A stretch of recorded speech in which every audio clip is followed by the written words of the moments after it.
Magandang araw mga idol. Nakakadaan ba kayo sa kalsadang to? Sa araw-araw na binabagtas ko tong kalsadang to sa National Highway sa may part ng San Pedro, napansin ko na madalas ang traffic dito mga idol. Pero bakit ngayon? Wala. Madalang lang yung jeep na nakikita ko sa kalsada, pati yung mga jeep na nakaparking dyan sa gilid, pati tricycle mangilan-ngilan lang. So ayun mga idol, sila pala yung dahilan kaya pala lumuwag yung kalsada doon. Sana lagi kayong nandyan para naman mapabilis yung biyahe.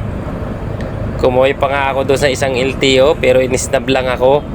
Pero ayos lang, hindi daw tayo pogi. Fast forward tayo mga idol.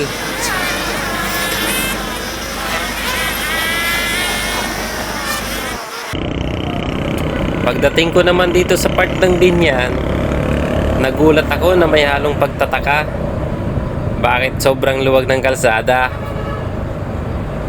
Sabi ko sa isip ko nito, ang sarap mag-rides nito pag ganito lagi.